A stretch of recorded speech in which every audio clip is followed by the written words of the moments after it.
MCD चुनाव से पहले आम आदमी पार्टी नई मुसीबत में फंस गई है।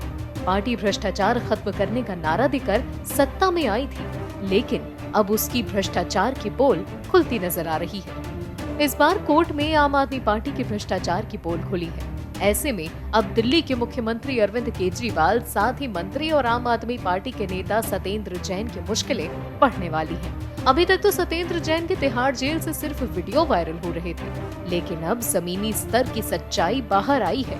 यानी इस बात की पोल खुल गई है कि सत्येंद्र जैन को किस तरह से 5 स्टार ट्रीटमेंट मिल रहा है। दरअसल 3 सदस्यीय कमेटी की वो रिपोर्ट सामने आई है जो सत्येंद्र जैन को तिहाड़ जेल में मिलने वाली सुविधाओं की जांच को लेकर बनाई गई थी।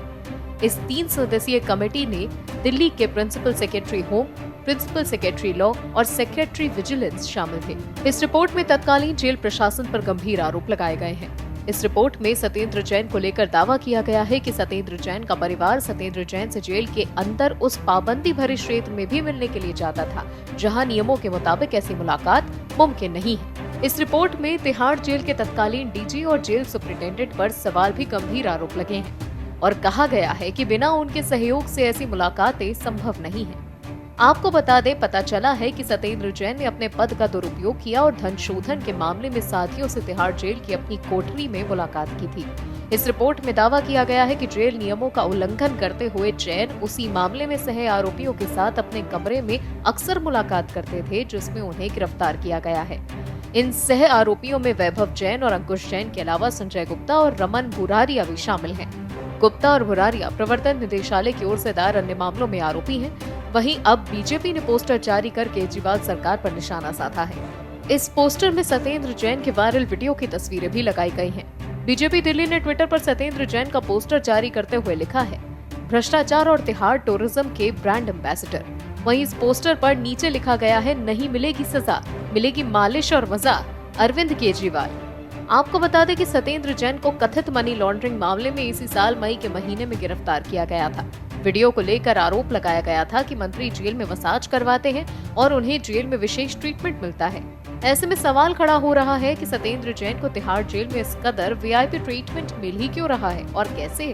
बीजेपी इस पूरे मामले को लेकर आम आदमी पार्टी समेत केजरीवाल पर भी हमलावर है। एमसीडी चुनाव से पहले आम आदमी पार्टी की नींद उड़ी हुई है। पार्टी के मुखिया अरविंद केजरीवाल को लग रहा है कि 2017 चुनाव की तरह कहीं इस बार भी ना उनकी पार्टी हार जाए और बीजेपी का एमसीडी पर कब्जा हो जाए।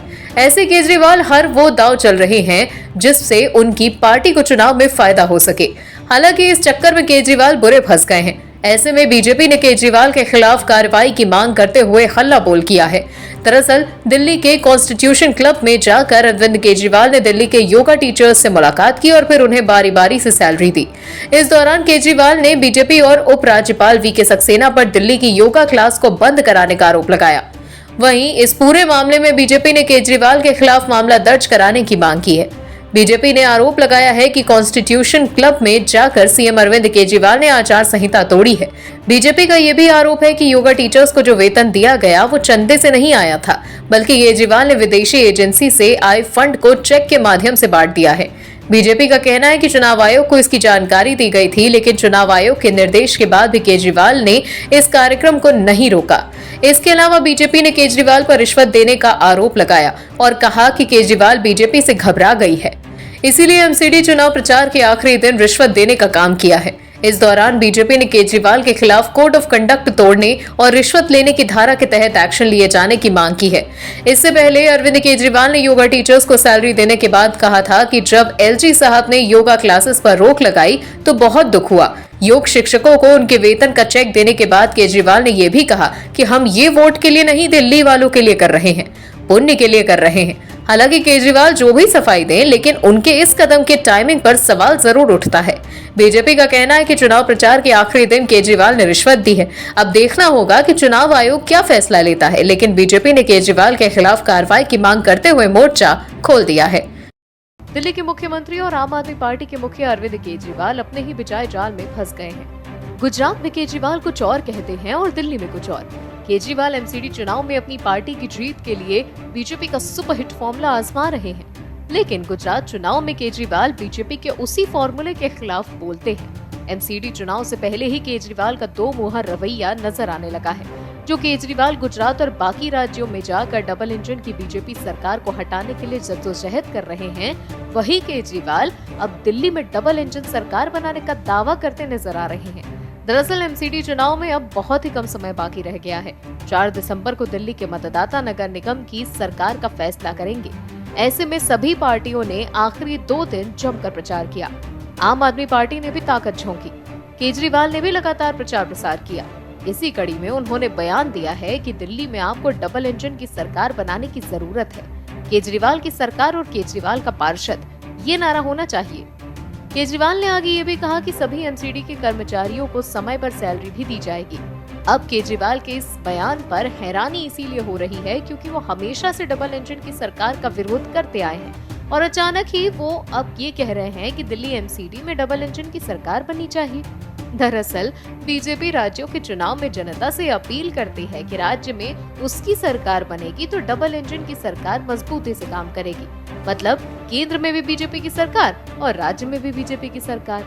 हालांकि केजरीवाल बीजेपी की डबल इंजन की सरकार वाले नारे को नकारते रहे हैं, लेकिन अब एमसीडी में केजरीवाल वही कर रहे हैं। आपको बता दें कि इससे पहले अरविंद केजरीवाल ये कह चुके हैं कि पूरे देश में बदलाव की आंधी चल रही है।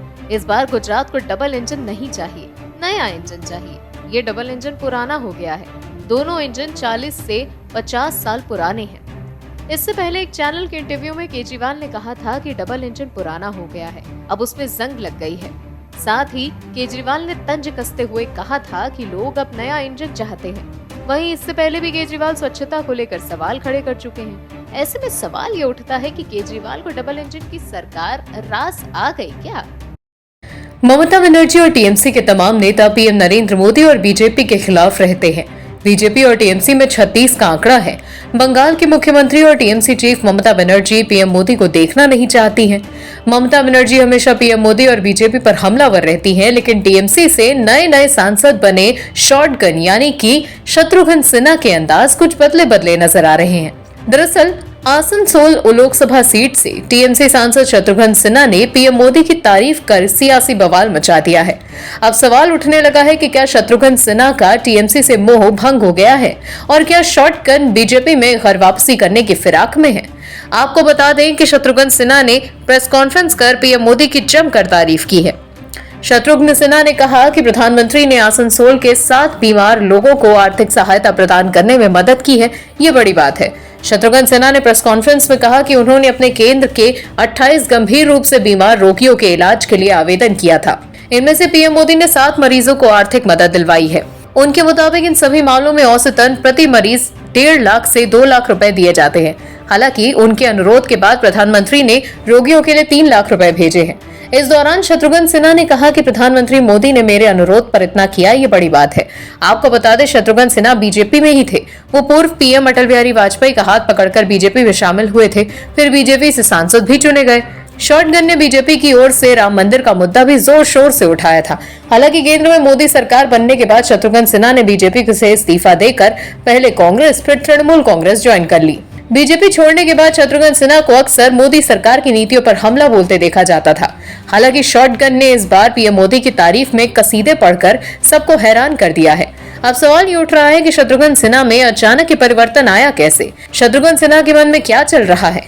हालांकि ये वक्त ही बताएगा कि शॉटगन बीजेपी में घर वापसी करेंगे या नहीं, लेकिन फिलहाल उन्होंने पीएम मोदी की तारीफ कर विपक्ष और खास तौर पर टीएमसी की चिंता जरूर बढ़ा दी है। Bureau report, OMH news. और भी वीडियोस देखने के लिए चैनल को सब्सक्राइब करें और बेल आइकन को दबाएं।